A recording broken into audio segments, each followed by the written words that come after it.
hectic Christmas schedule coming up. The squad as thin as it has been. How do you approach this and the rest of the games over the festive time? With great care and consideration. We have to make sure that we can get as many players onto the pitch over the 4 games in 9 or 10 days, whatever it is, that as many of those as we can, whether that means we have to wrap them up in cotton wool between the games and make sure they're ready and available for selection for the games. And in terms of the work you do in between, how key is that? I mean, is it just about recovery as much as anything? It's more tactical and recovery based than anything else. They don't need the training load really. It's just like I say, recovering from the games. The boys that have not played need a little bit of conditioning work and a top up so that they're ready if they come into the team. Speaking to Lee Collins earlier this week, he said it's a strange one because for most of the season it doesn't feel like you're a team who are bottom of the table.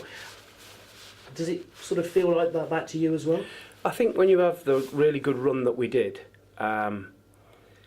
which what that has done has kept us in contact with the rest of the teams. You know, before that we could have been well out of touch, and we're not. We're now in a position where we're on level points and only goal difference keeping us, you know, on the bottom. So if we hadn't have had that good run, we would have been in worse trouble. So that good run has enabled us to stay in contact. We've had a horrendous run of injuries and suspensions, which happens. We should have got a result at Grimsby with a real patched up team and 9 men in the second half. And everybody who saw the Luton game last week would tell you we should have got something there and deserved to get something. But when you're struggling, you're depleted, that sometimes doesn't happen. Now we have to hope and pray, slowly but surely we get the players that are injured that are instrumental to us, we have to get them back as quick as possible. And I suppose it's the players coming back from suspension. I think you got Dale Bennett back this week, haven't you? So how much of a difference does he make? He does, but obviously I think Dale realises now that he can't be as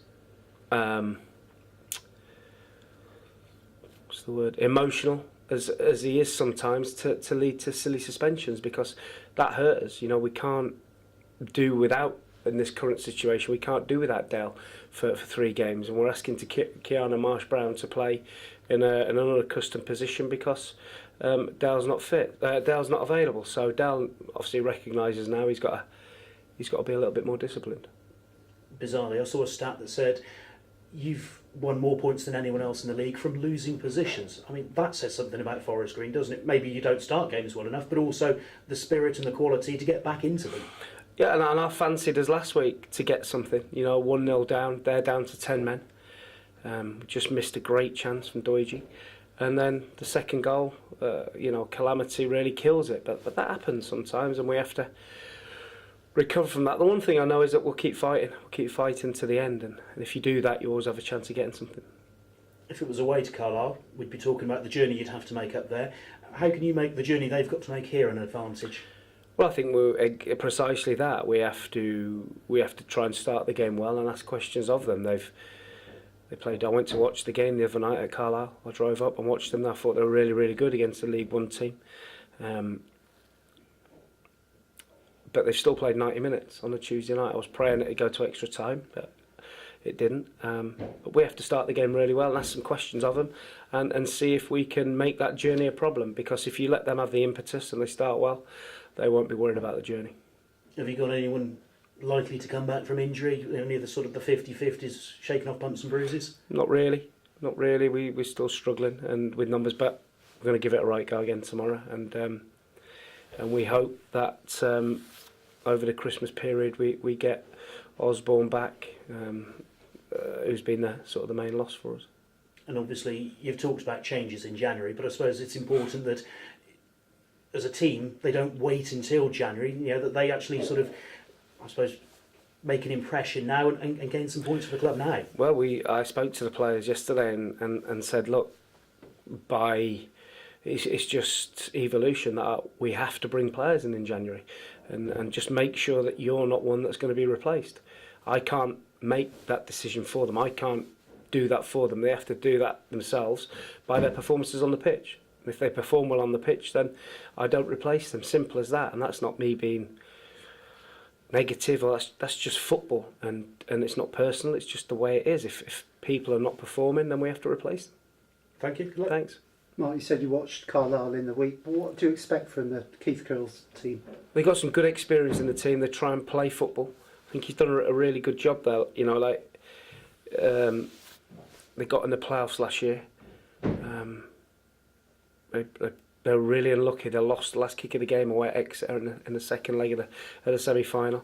But they got some good players, you know, and good experienced players. Clint Hill, you know, people like that. Tom Parks, Gary Liddell, all over the pitch. Mike Jones in midfield, really good footballers, and they try and play. So it's going to be a difficult game for us, but it's one that we want to win, and we're desperate to win, and we're going to do everything we can. Yeah, you mentioned Clint Hill there. There'll be an interesting battle with Christian Deutsch. Yeah, we tried to sign, or we were interested in Clint, but obviously the location was an issue with obviously Carlisle being a lot closer to Liverpool than we are. So, but he's remarkable for his age at 39. What a pro to be playing at that level and at that consistency at 39. So Doigi will ask questions of him for certain, and I'm sure Clint will know he's in for a game. Yeah, and of course coming back with the squad for Carlisle is one of the Wembley heroes. Mark Ellis did a terrific job for you. Fantastic. He really came to the fore in the playoffs, and he dragged Manny through those playoffs, and him, you know, as well as Ethan coming back into it, really got us helped get us over the line. Yeah. Christmas period, as a player, did you enjoy the Christmas period? I did, yeah. I think the Christmas games always seem to have a bit more on them, a bit more edge, a bit more atmosphere. I think people want to come out and watch football, Boxing Day, New Year's Day. Yeah, I still look forward to it. Yeah, finally, just looking forward to January, round the corner now.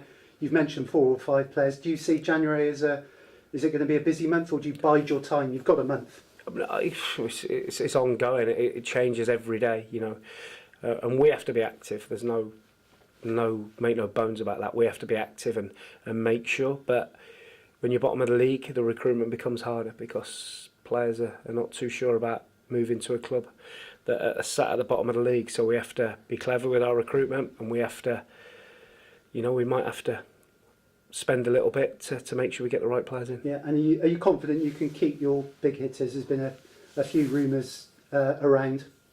Yeah, I mean, I've not had any phone calls personally myself about any of our players, but I'm pretty certain that we won't be shooting ourselves in the foot and selling anybody that is instrumental in us making sure we stay in the league.